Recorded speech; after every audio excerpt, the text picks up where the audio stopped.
apa namanya, mudahnya untuk mendistribusikan itu beberapa alasan gitu ya. Kayak buat baju yang tipis itu mau dijual di gunung nggak tepat. Kenapa? Nanti kedinginan kan gitu kan ya. Kalau di gunung itu berarti baju yang tebal-tebal supaya hangat. Yang tipis-tipis dijualnya di daerah pantai gitu ya, dengan kain katun, dengan yang tidak terlalu tebal gitu contohnya. Selain demografi, selain geografis, ada sosiografi, ada psikografi. Jadi memecah segmen menjadi beberapa yang sangat spesifik itu sangat penting. Ya. Segmen dengan target itu besaran mana? Besaran mana teman-teman? Segmen di luar atau target yang di luar? Segmen lebih banyak. Segmen. Ya. Berarti segmen lebih besar daripada target ya teman-teman ya. Ya. Oke.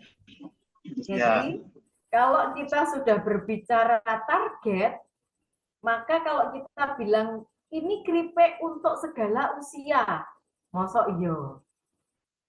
Berarti segmennya adalah segala usia. Pokoknya maam keripik gak koleken, terus gak bikin sakit, itu berarti semua segmen bisa. Usia berapapun bisa. Tapi sebenarnya target kita, keripik kita ini khusus untuk Gen Z misalnya. Sing senang pedes-pedes gitu. Oh, sepuh iso Pak Haryanto, saya makan bisa. Tapi kan nggak suka. Yang suka adalah keripik pedes itu, yang suka adalah anak berusia antara gitu ya 10 sampai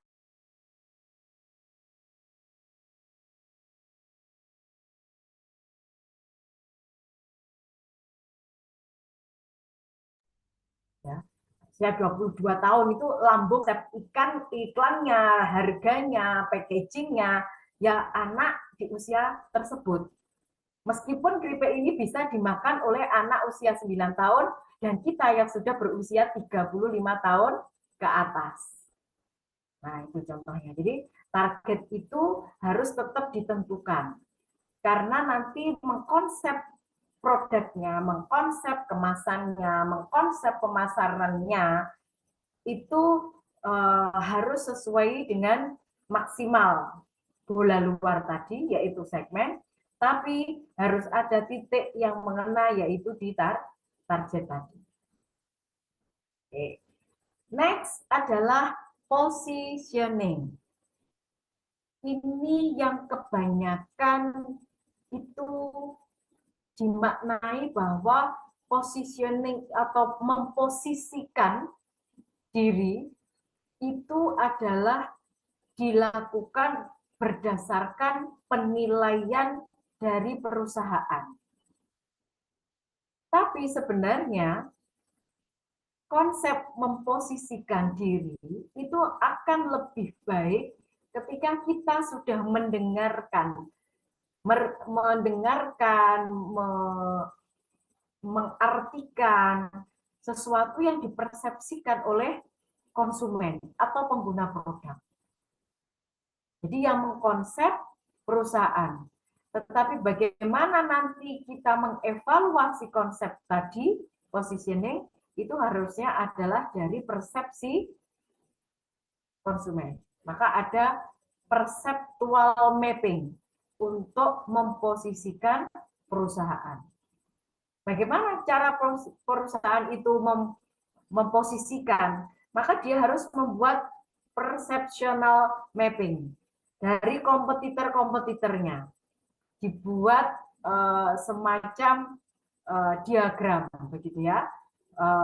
Diagram yang itu misalnya 4 kuadran, di situ ada yang mau kita persepsikan apanya? Harganya, kualitasnya, kemasannya, atau apa gitu ya. Itu nanti silahkan di mapping. Ini mau rendah atau mau sedang, harganya mau di harga tinggi atau mau sedang.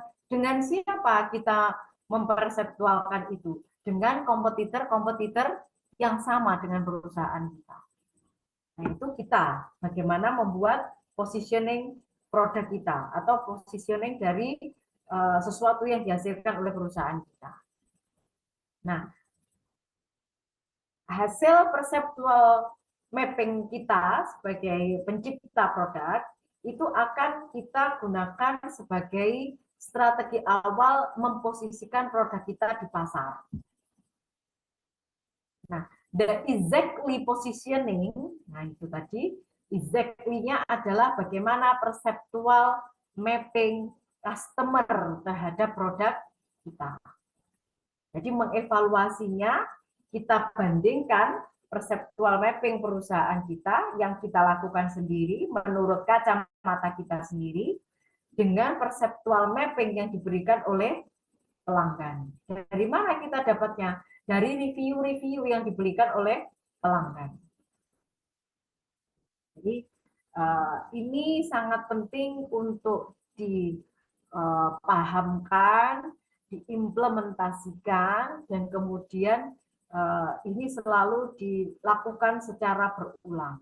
Karena segmenting, targeting, dan positioning ini akan terus berdinamika sesuai dengan perkembangan perusahaan kita, sesuai dengan perkembangan pasar, sesuai dengan perkembangan dinamika pesaing-pesaing kita, begitu, sehingga bisa bergeser, segmen kita bisa bergeser, target kita juga bisa semakin luas, misalnya secara demografi, secara psikografis, begitu, dan positioning kita yang awalnya mungkin oke lah saya ini masih follower, ternyata kita sudah terposisikan sama dengan para leader market. Jadi ini harus selalu dilakukan research and development terus-menerus terkait strategi segmenting, targeting, dan positioning. Yang tadi saya bilang di awal, kalau sudah salah gitu ya, mengkomunikasikan bagaimana menciptakan produk yang tidak memperhatikan segmenting, targeting, positioning. Pada akhirnya, brand image ini yang susah untuk dipertaruhkan. Nah, tadi Mbak Erin cerita, kalau Aqua itu yang diminum klub, mungkinnya panggah Aqua. Nah, kita semua pemasar pengennya brand equity itu yang kita punya. Kalau sudah brand equity-nya kuat, bagus gitu ya, terus nggak perlu biaya iklan, karena biaya iklan itu mahal, ya nggak Pak Haryanto? Biaya promosi itu mahal, gitu Pak. Iya, terus. Lagi, lek pun wes sing diunjuk klub padahal munine aku ngoten kan wis iklan, gak perlu ngiklan ya aku gitu Pak Haryanto. Nah kita kan pengennya seperti itu teman-teman. Iya, cuma Kalau menguntungkan orang lain tuh malah Aqua itu. nah Tapi iya Pak. beli Aqua tapi mereknya bukan Aqua. Heeh. Sing dititip, Mbak, odol. Padahal sing dituku close up. Nah, Padahal odol niku nggih merek odol. Iya ta. iya. Sesuk oleh pengajian anu ya, akuane klepe. Maksudnya terus malih sing dituku iki ya sing mudeng ya sing dituku mangga aqua. Padahal sing dimaksud asine kon tuku klub. Ya salah sing omong bangun niku gitu. Nggih.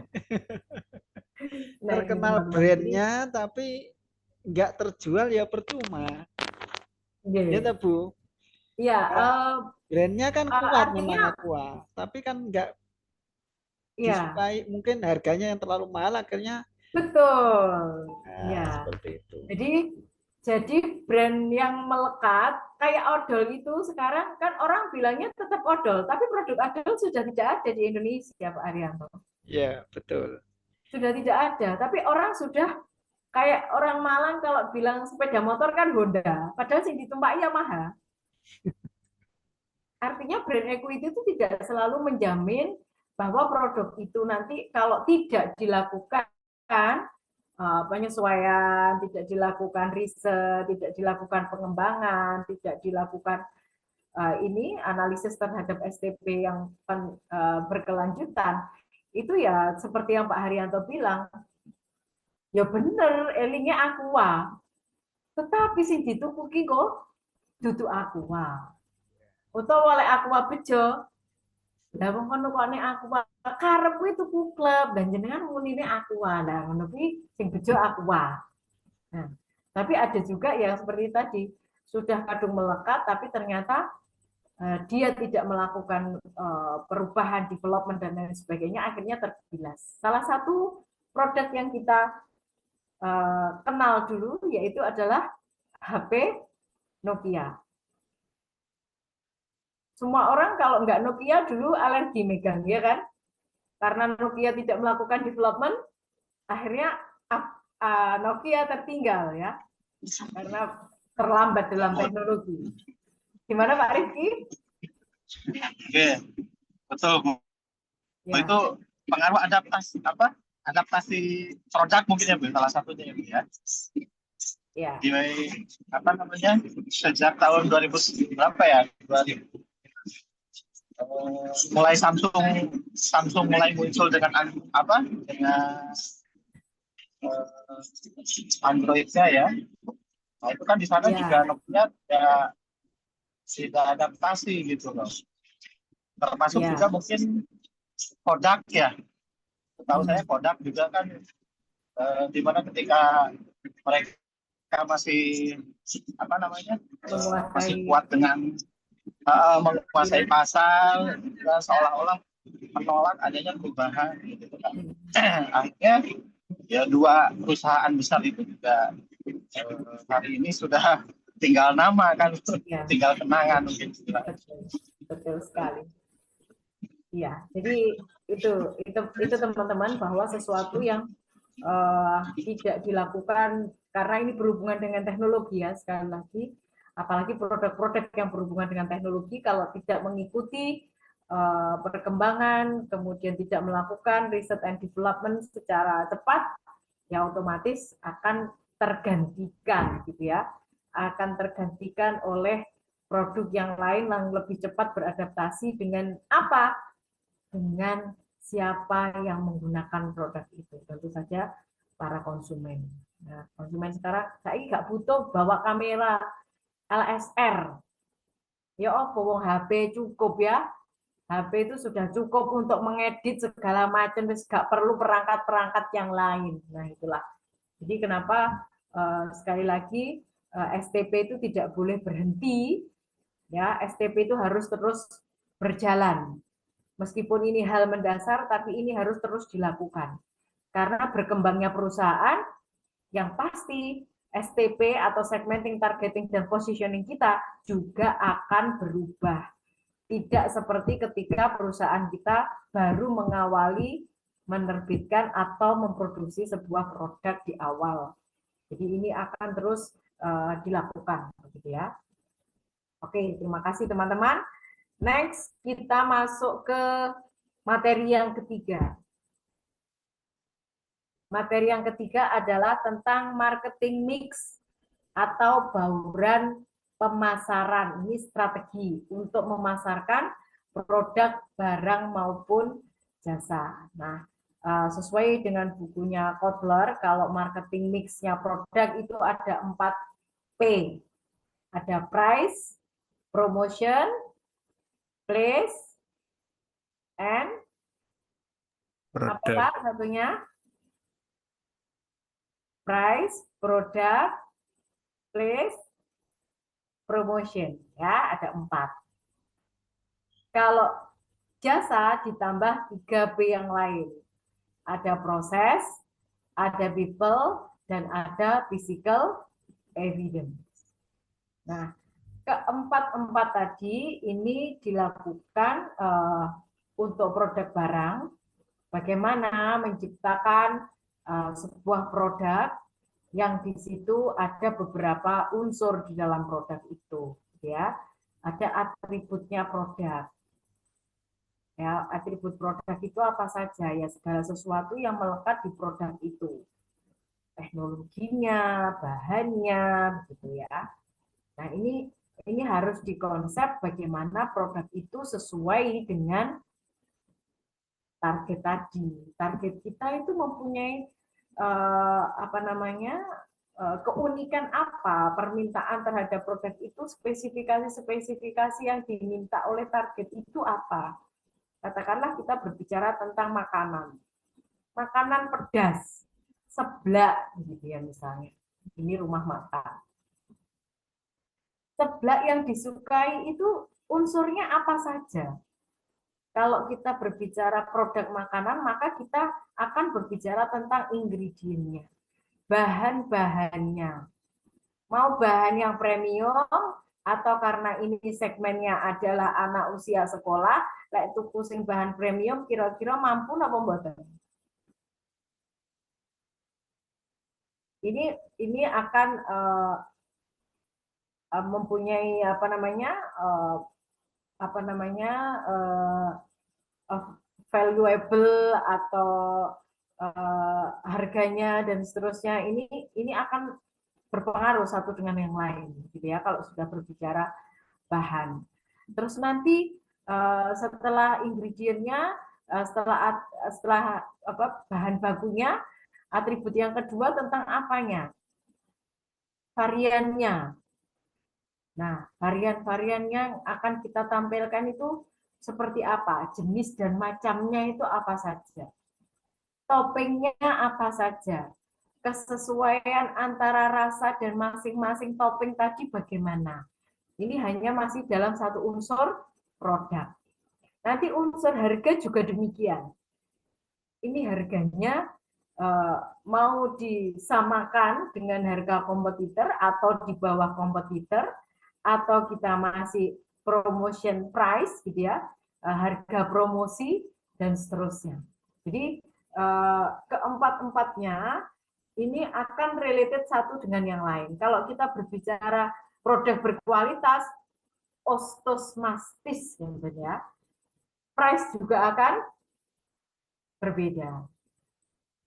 Ya, promotionnya juga pasti akan berbeda. Kalau yang sudah ditarget itu high class, mosok ya iklannya biar saja. Enggak toh? Iklannya pasti akan berbeda, akan lebih elegan begitu. Jadi sekali lagi ini semuanya membutuhkan pemahaman begitu ya, konsep supaya keempat-empatnya tadi bisa diterima semua. Bisa diterima semua oleh stakeholder dan juga konsumen kita. Nah, jasa ada tambahan 3P, yaitu ini yang memegang peranan penting ya. Yang pertama adalah people-nya, as a actor, gitu ya, as an actor of this business, maka people ini berperan penting. Next adalah proses. Kalau people-nya adalah orang-orang yang mempunyai kapabilitas, orang-orang yang honest, orang-orang yang trusted, gitu ya, maka akan sangat luar biasa hasilnya ketika proses yang dilakukan ini juga proses yang profesional. Proses yang profesional itu seperti apa? Ya sesuai dengan standar operasional dan prosedur dalam bisnis itu. Misalnya bidang pendidikan. Proses yang baik bagaimana? Ya kalau mau dulu, nggak ada ceritanya tanpa ada proses perkuliahan tiba-tiba keluar nilai. Berarti ini mengabaikan proses.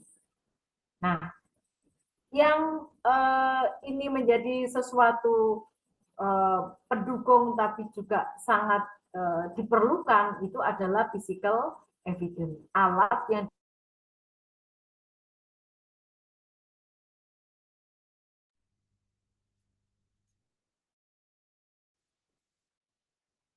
alat pendidikan atau jasa pendidikan ini utamanya apa?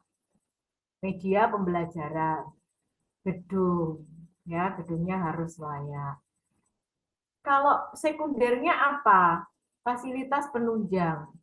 Fasilitas penunjangnya seperti apa? Kalau ini di kota besar mungkin ada fasilitas antar jemput, fasilitas misalnya bimbingan konseling di luar jam sekolah, misalnya ada ekstrakurikuler dan lain sebagainya begitu. Yang ini membutuhkan alat-alat penunjang, misalnya alat rebana dan seterusnya. Artinya core bisnisnya itu akan membutuhkan alat-alat penunjang sebagai core bisnis. Ya tadi kalau pendidikan ya berarti sarana dan prasarana untuk melakukan pendidikan formalnya. Jadi kalau ekstrakurikuler itu sudah termasuk alat-alat pendukung dari yang lain, meskipun ini sama-sama berbentuk alat pendukung. Gitu. Jadi kalau di dunia pendidikan ini saya boleh bercerita, saya punya PAUD, saya punya RA, saya punya MI. Nah, kalau menurut pengalaman saya gitu ya, yang di pendidikan PAUD sama RA ini absolutely gitu ya, physical evidence as a supporting saja gitu ya, karena ternyata dia bisa berkembang itu dengan dua unsur utama yang benar-benar dilakukan dengan maksimal. That is people and then proses. Meskipun tak punya gedung ini PAUD, tetapi karena people-nya kredibel, people-nya profesional, people-nya responsif, people-nya aware begitu ya, akhirnya seperti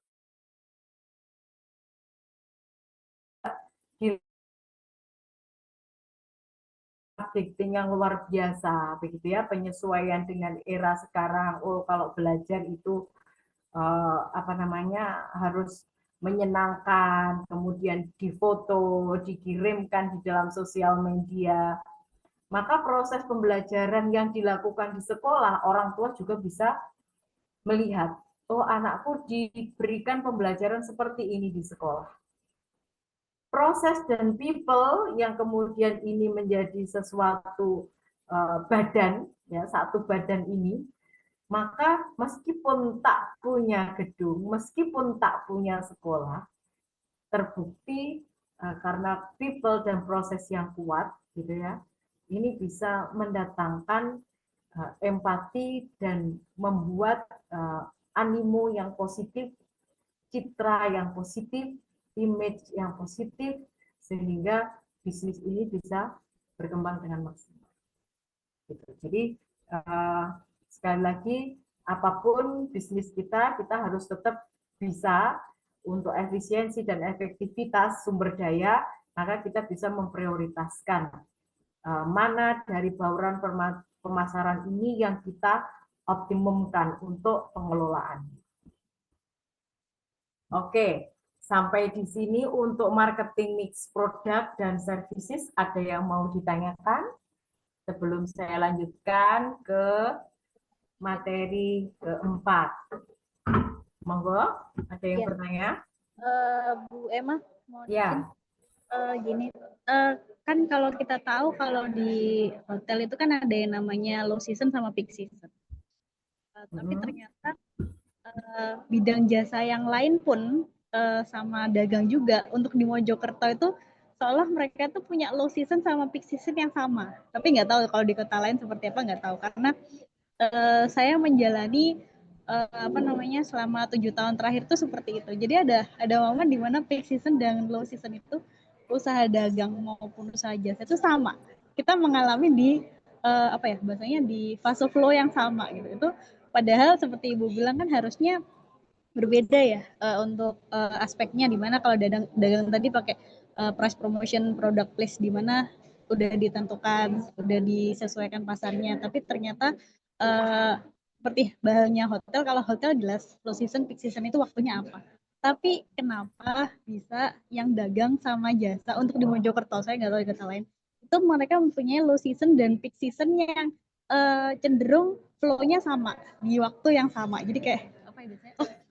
Puasa, sebulan sebelum puasa, pas puasa, habis lebaran. Itu sama. Di Mojokerto itu semua sama seperti itu. Habis itu nanti menjelang akhir tahun, di awal anak masuk sekolah sama pas mereka liburan, sama seperti itu juga momennya. Ini teorinya berarti bisa dipakai nggak sih sebenarnya begitu? Mohon maaf, terima kasih.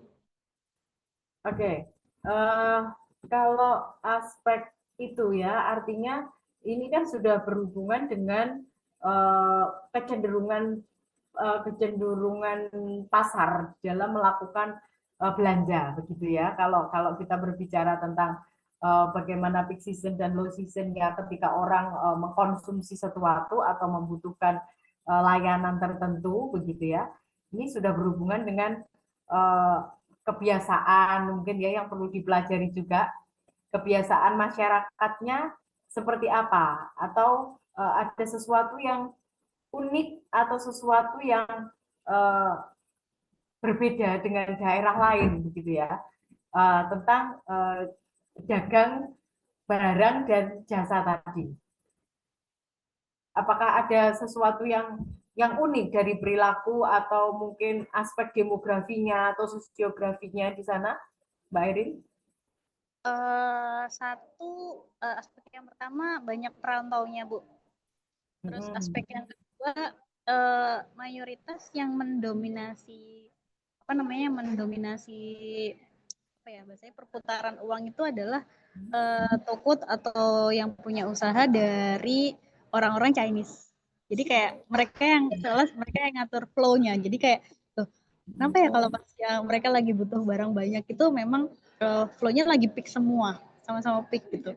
Tapi kalau pada saat mereka udah benar-benar sepi, mereka di kondisi yang benar-benar ada di bawah, itu sama, di pasar itu sama. Jadi kayak kenapa ya? Jadi kenapa harus mengacunya itu sama kegiatan usahanya mereka gitu, padahal itu di momen-momen dimana harusnya itu lagi rame. Jadi pasar pun merasakan seperti itu. Pasar itu kan orang tiap hari kan butuh kebutuhan yang sama. Tapi momen-momen yang ada waktu kayak kemarin mau Maulud itu, hari biasa itu ayam itu bisa 30.000 per kilo. Mendekati Maulud itu dari 34 sampai 38.000. Saya jadi nggak berani ke pasar, deket-deket ada pasar gitu. Iya, benar. Jadi begini, kalau kita berbicara tentang supply and demand, terus kemudian kita berbicara tentang occasion atau kesempatan yang tercipta di pasar, itu ya emang seperti hukum permintaan dan penawaran gitu ya. Bukan karena pengendali pasar gitu, tetapi karena memang di situasi atau occasion itu atau situasi itu terjadi permintaan yang tinggi. Kayak tadi ya, kenapa ayam sekarang kok jadi tembus 34.000 per kilo? Nah, padahal mek biasanya 6 likur, 7 likur ya. Pol itu 31. Iki sedadi 34.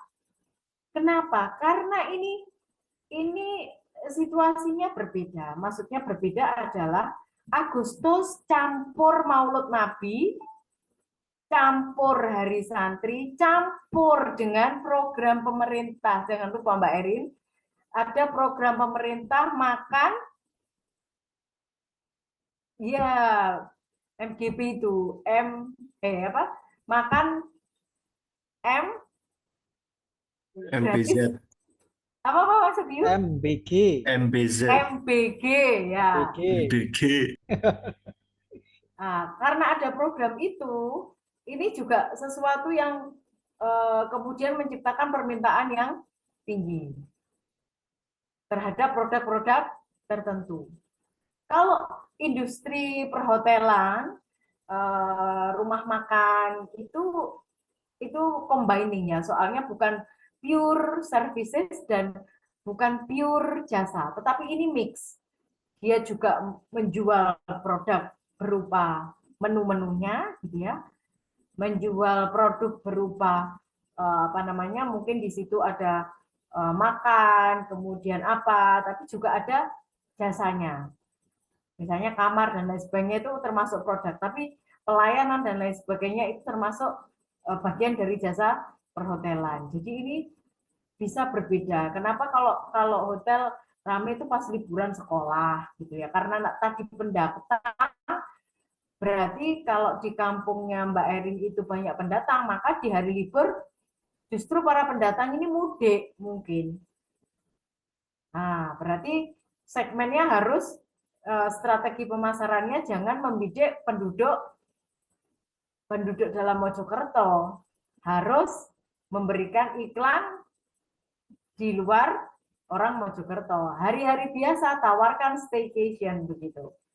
Nah, penduduk gampang budrek-budrek, kuwi lek kerja ning omah budrek malah budrek, ketemu anaknya, ketemu bojone, ditawarkan staycation gitu. Nah, sehari ditawarkan pas hari-hari tinggi-tingginya pekerjaan, misalnya akhir bulan. Nah, itu menawarkan program staycation untuk para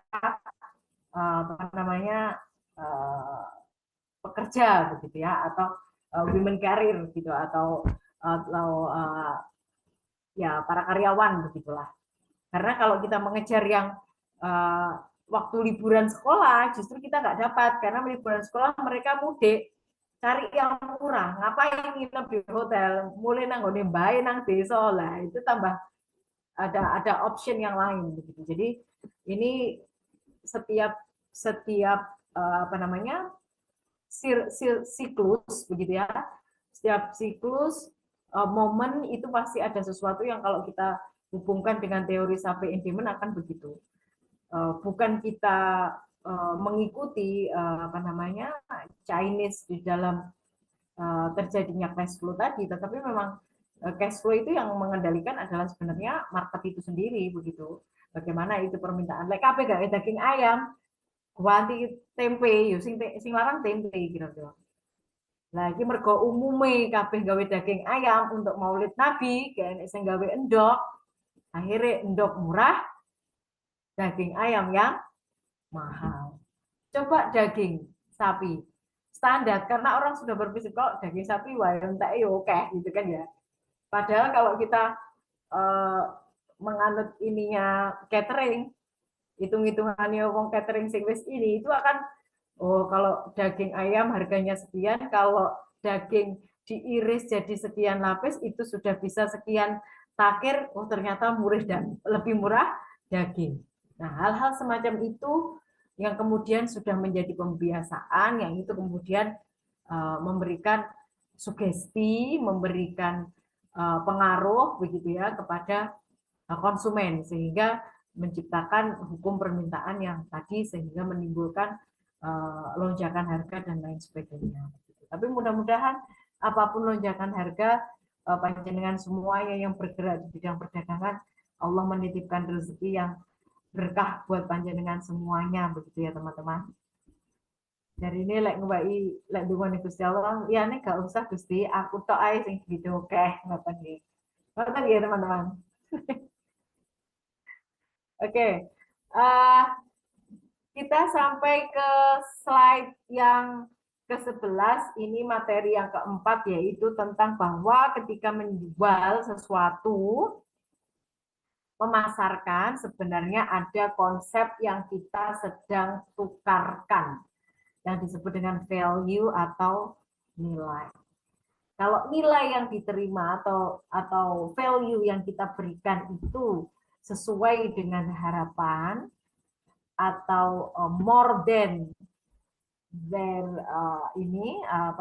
harapan mereka, ini akan tercipta perasaan yang disebut dengan puas.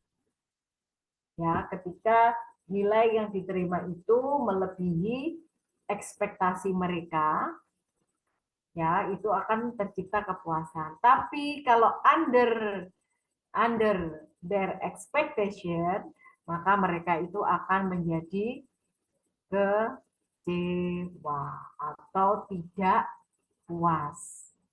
Nah, ketika pertukaran nilai ini diukur dari mana teman-teman semuanya?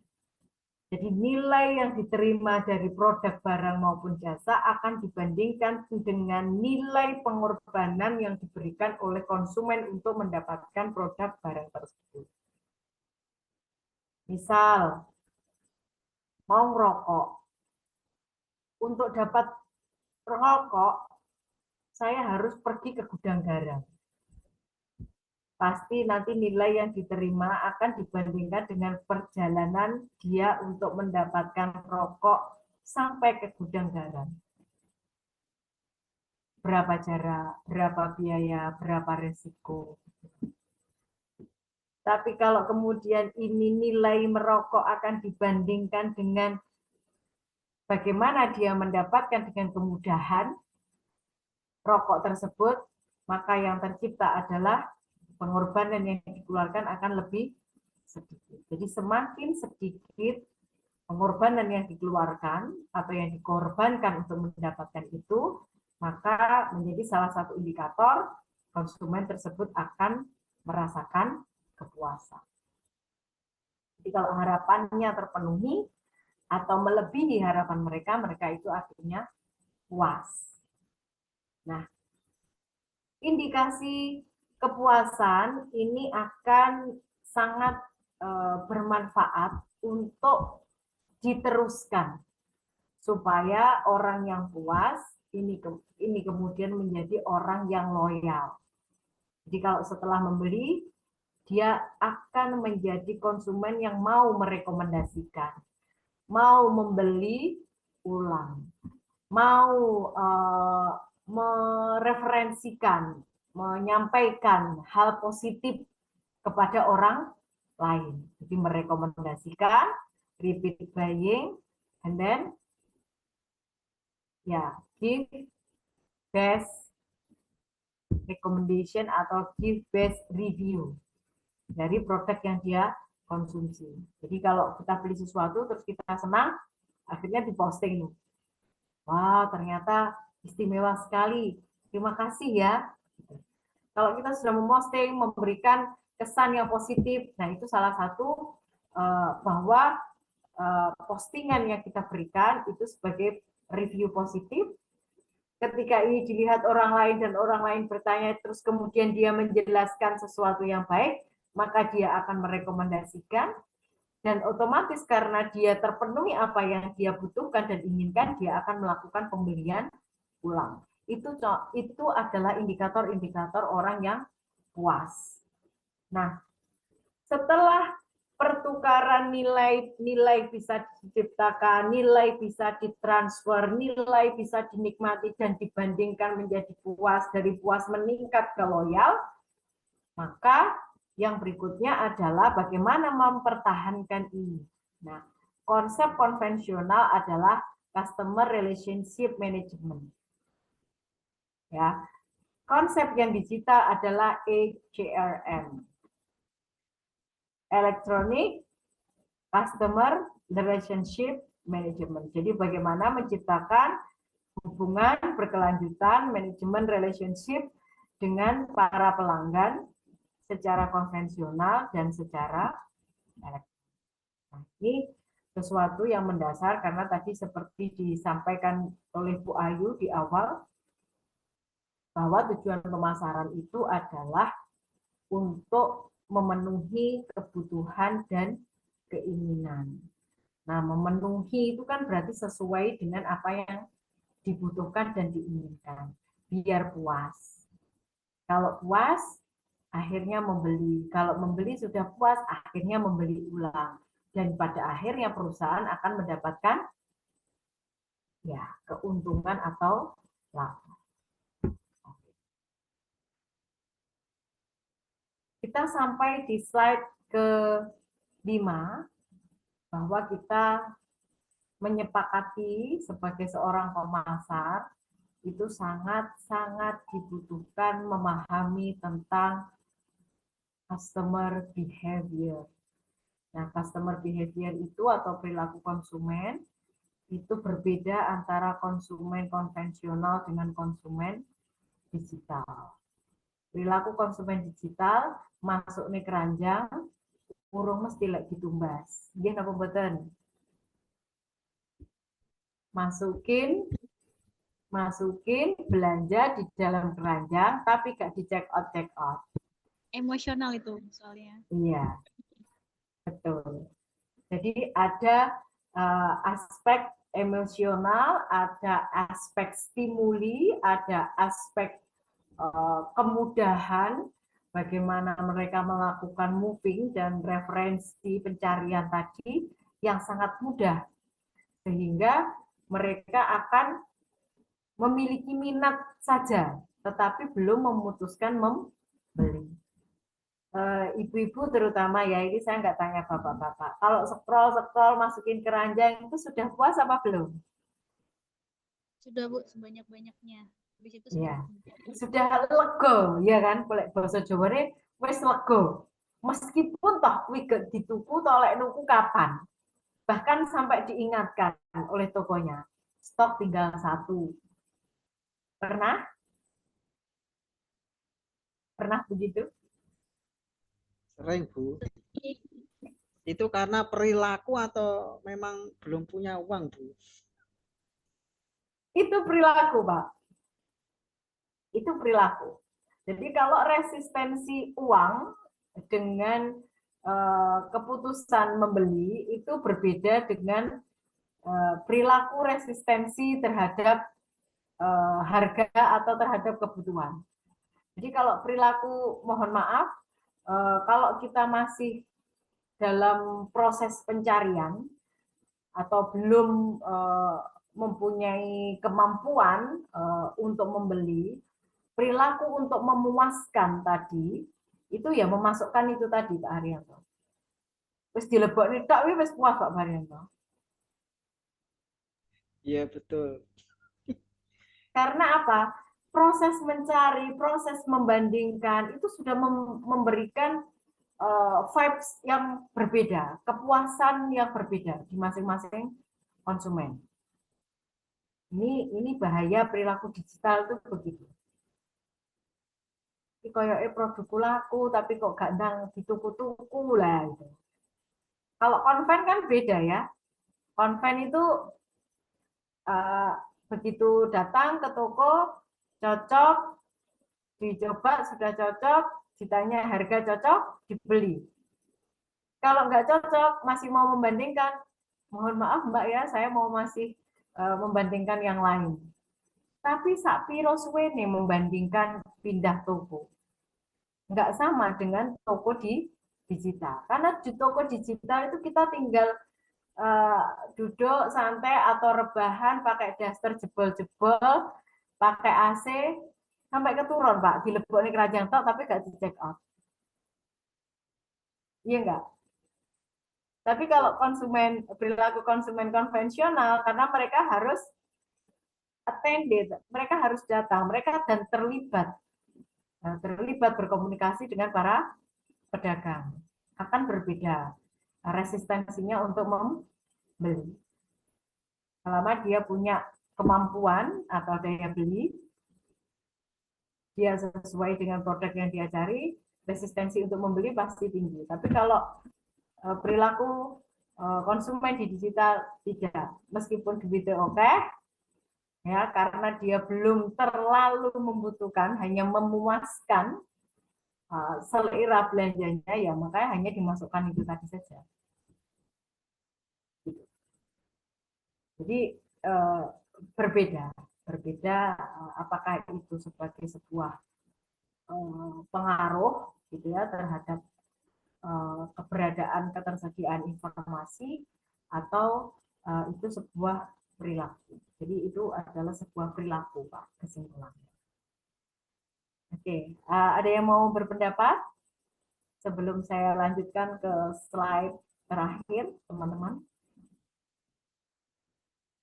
Ini kalau dikupas, perilaku konsumen melakukan keputusan pembelian itu ya semuanya diawali seperti kita mengenali kebutuhan, mencari referensi, membandingkan dari kelompok-kelompok pemberi referensi, kemudian akan membandingkan dengan produk yang lain, dan pada akhirnya dia akan pada tahap akhir yaitu memutuskan membeli atau tidak. Itu tahap-tahap dalam proses pengambilan keputusan pembelian. Itu sama baik konsumen konven maupun konsumen digital. Kalau bedanya kalau konsumen konven kan mendengar, mencari informasi secara langsung. Kalau digital nanti yang dicari apa? Bintangnya, reviewnya, bagus apa enggak, dan seterusnya. Jadi semuanya ya based on informasi yang ada di digital. Saya lanjutkan ke slide berikutnya ya teman-teman. This is the last slide teman-teman. bahwa pemasaran itu terus berkembang. Ini saya beri judul pemasaran kontemporer karena di dalamnya ada berbagai basic yang akan dikembangkan. Dari yang konvensional menjadi digital, digital mix dengan konvensional, bahkan pemasaran yang berbasis nilai, apakah itu nilai agama ataupun gitu, nilai budaya, yang ini semuanya menciptakan nilai yang berkelanjutan pada bisnis perusahaan. Contoh perkembangan di dalam strategi pemasaran itu ya ada kita sebut ada green marketing.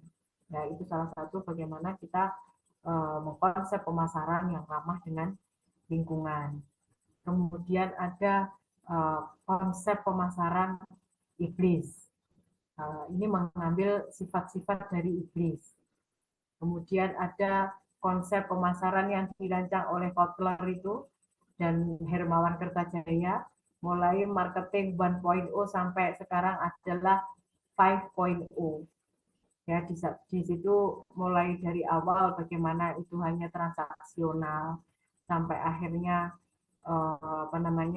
ada konsep pemasaran yang berdasarkan nilai-nilai Rasulullah di konsep pemasaran 3.0, kemudian bergeser menjadi pemasaran yang berbasis teknologi menjadi 4.0, terus bergeser lagi sekarang 5.0 bahwa itu semuanya berdasarkan artificial intelligence yang itu tetap manusia menjadi pengendalinya.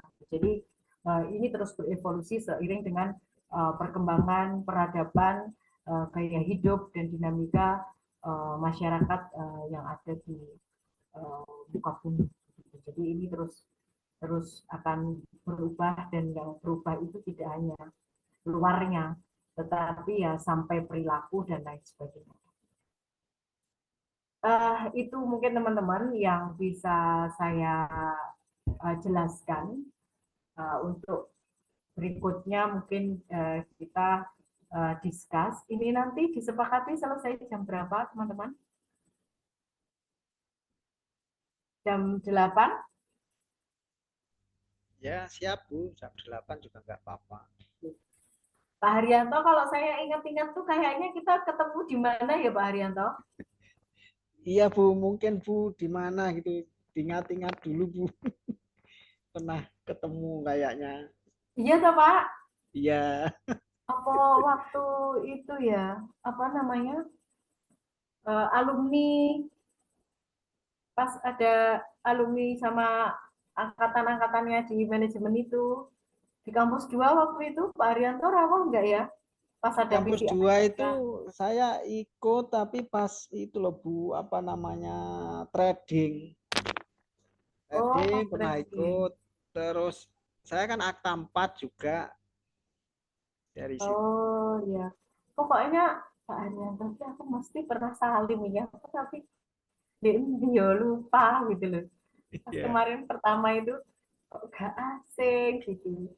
Pak Haryanto rambutnya ikal kan ya Pak? Apa? Rambutnya ikal kan? Ikal Maksudnya itu nggak lurus gitu loh.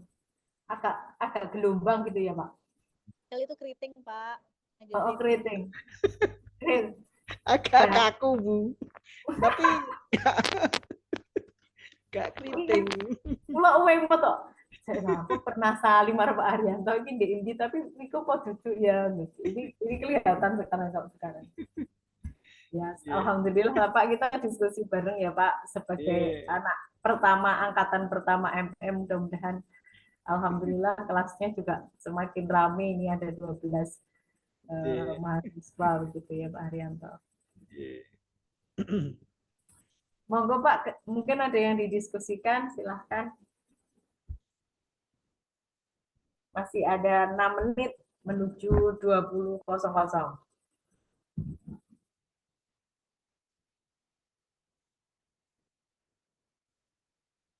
Terkait loyalitas Bu, loyalitas kaitannya dengan apa ya satunya tadi, kepuasan.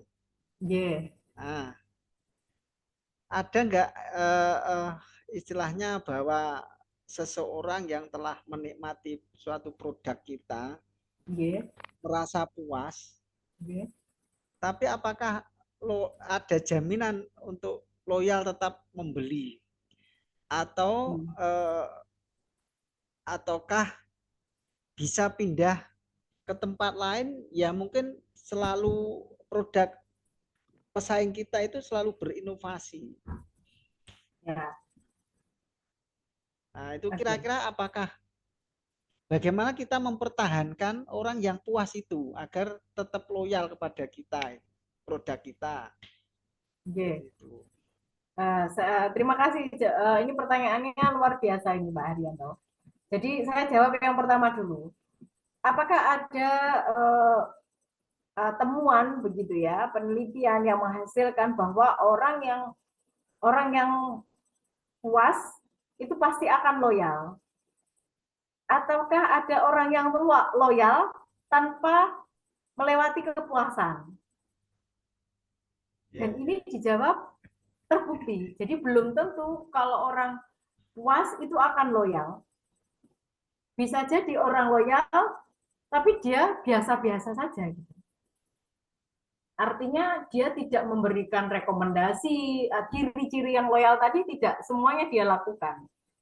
Tidak memberikan rekomendasi kepada orang lain, tidak menyampaikan sesuatu yang positif kepada orang lain, apalagi dia memberikan ya semacam kesadaran untuk mempersuasi orang lain. Kan ada tuh Pak tipe-tipe konsumen yang kalau sudah puas itu sak dawa-dawane lambe kan sik dawane ratan sik dawa lambe ngene Pak. Mboten dikongkon iku ngomong piyambak ngoten Pak.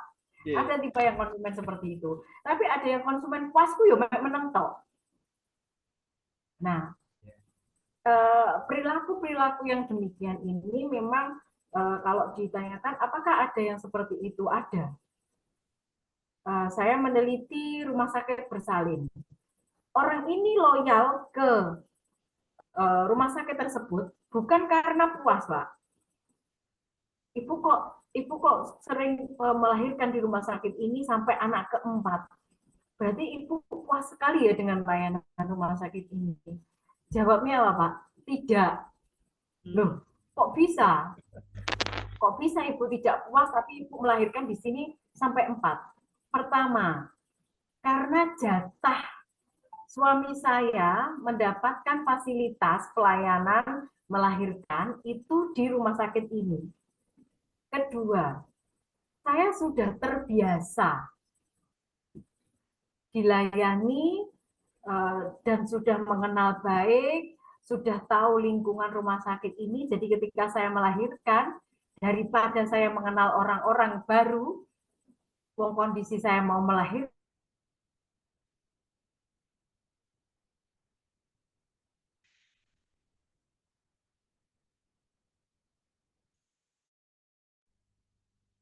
sudah nyaman. Jadi mboten lain neta mriku, ping pindho sudah terbiasa. Nah, ini kan nggak ada unsurnya itu. Berarti Ibu merekomendasikan rumah sakit ini kepada orang lain apa enggak? Ya, kalau sekiranya orang itu selevel dengan saya, mungkin sesama istri dosen. Kebetulan ini fasilitas yang diberikan oleh Politeknik Negeri Malang gitu ya Pak. Kalau setiap melahirkan itu harus di rumah sakit itu. Ya itu akan saya sampaikan. Tapi kalau saya tahu ini bukan kelasnya karena memang di sini ada minus-minus yang seperti ini ya saya tidak akan menyampaikan. Jadi teori tadi belum tentu kalau puas pasti akan loyal. Gitu. Nah, tapi kalau orang yang puas belum tentu loyal. Tapi kalau kalau puas ditingkatkan loyal itu sangat bisa.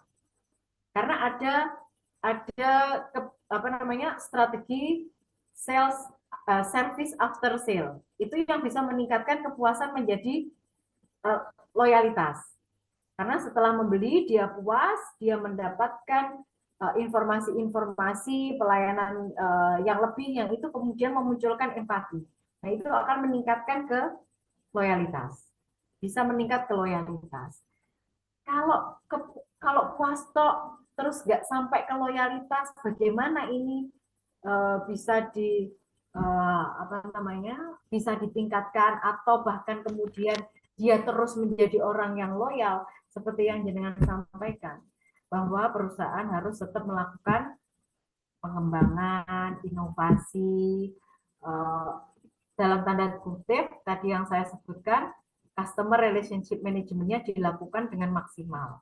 Contoh, ya kalau sudah jadi pelanggan, ya kasihlah karangan bunga atau ucapan selamat wong wis nglairne ping 4. Nah, itu kan beda ya, Pak, penghargaannya kan beda. Terus kemudian ada layanan khusus, misalnya ada massage bayi Bu untuk putra Ibu karena Ibu sudah begini. Nah, itu bisa menciptakan hubungan jangka panjang yang baik. Nah, itu service after sale-nya harus ditingkatkan dan core produknya juga harus terus diinovasi. Misalnya dokternya, ya jangan dokter spesialis kandungan toh, ya harus ada spesialis anak. Nah, itu termasuk salah satu layanan-layanan yang bisa dikembangkan karena itu saya risetnya memang di rumah sakit ibu dan anak atau rumah sakit bersama. Kalau produk ya sama aja Pak. Kalau itu sudah loyal, mungkin ya kasihlah bonus begitu ya. Buy one get one, nah misalnya begitu, atau ada diskon khusus untuk pelanggan. Biasanya kan gitu tuh Pak, peracangan misalnya lebaran sekali terus dikasih gula kayak gitu-gitu loh Pak. Itu kan juga bisa menciptakan. Yo gak puas asli nih belanja ning kono, yo barangnya yo biasa aja. Tapi kok nyapo sering narene. Lah yo cedek, yo kenal api. Lah seperti itu lah untuk meningkatkan supaya dia tetap belanja di situ meskipun gak puas, termasuk diberikan bentuk perhatian bahwa kita menghargai dia terus menjalin hubungan saling menguntungkan dengan kita seperti itu. Ya betul Bu, seperti warung kopi itu. Warung kopi itu ya kalau kopinya sih enggak ya biasa saja. Cuma karena tempatnya luas, terus banyak temannya, banyak yang bisa diajak ngobrol, ngalor ngidul. Akhirnya orang ya malah loyal ke situ terus. Karena tempatnya besar itu. Enak untuk nongkrong. Enggak terkait dengan produknya. Iya. Itu sudah diteliti mahasiswa itu, Pak. Lah wong iki dicokoti nyamuk. Gitu. Yo tempatnya iki ora terus wadang bersih, malah remang-remang, cedeke kuburan. Lah kok yo malah kok gak mulai-mulai, kok sing ning kono iki kok betah men. Ya alasannya itu tadi, Pak. Yang datang ke situ sudah menjadi circle-nya. Ya, betul. Terus pemiliknya sudah kenal baik. Mbok arepe keturun, mbok kopi 3.000 mulai isu-isu, ya wis gak tahu ngoceh. Lah ngoten niku lho, Pak. Lah niku lek pamane ditekoni puas ya gak biasa aja aslinya. Iya. Puas kok? Enggak, jawabnya juga enggak. Tapi kok kamu sering ke situ ya karena sudah terbiasa pedagangnya tadi lama, terus teman-teman saya juga di situ semua. Nah, itu alasannya. Pokoknya ada wifi terus gak apa-apa Bu, nggak obat nyamuk dewi. Ya itulah Pak, perilaku konsumen itu ya makanya meskipun rame biasa kok, yang rame bukan nggak harus diteliti, nggak ada masalah. Loh, yang rame ini kenapa kok bisa rame, apa yang berbeda, apa yang istimewa, jangan-jangan memang nggak ada di situ yang unik. Nah itu yang kita teliti. Jadi kadang-kadang kan ditanya, ngapain kamu neliti di situ? Loh, gak enak masalah kok untuk neliti. Loh, justru nggak ada masalah ini. Kenapa dia bisa survive? Ini yang harus dicari, kan gitu, Pak. Nah, itu Pak Haryanto. Ya, aturun Bu. Terima kasih teman-teman. Kalau kita melihat sudut bawah laptop kita sudah menunjukkan jam 20.04. Diskusi malam ini luar biasa. Sangat bersemangat begitu ya, beberapa mengikuti dengan tuntas. Alhamdulillah, terima kasih meskipun hari ini jumpa pertama tetapi saya menggesernya setelah maghrib. Terima kasih sekali atas antusiasnya, dan semoga yang kita diskusikan malam hari ini memberikan dasar pemahaman dan pengertian yang sama pada kita semuanya untuk mengawali mata kuliah kita, manajemen pemasaran, teori dan aplikasi. Ke depan kita diskusi-diskusi tentang studi kasus yang ada di sekitar kita, yang mudah-mudahan itu justru membuat suasana akan semakin tak terasa meskipun 2 jam begitu ya. Oke teman-teman, mohon maaf bila ada kata-kata yang kurang berkenan. Mudah-mudahan setelah ini panjenengan bisa istirahat dan besok kembali segar, fresh, mengerjakan segala urusan dan dimudahkan segala urusannya. Saya akhiri diskusi malam hari ini dengan mengucap alhamdulillahirabbil alamin, wallahu muwaffiq ila aqwamit thoriq. Assalamualaikum warahmatullahi wabarakatuh. Waalaikumsalam. Waalaikumsalam warahmatullahi Waalaikumsalam warahmatullahi wabarakatuh.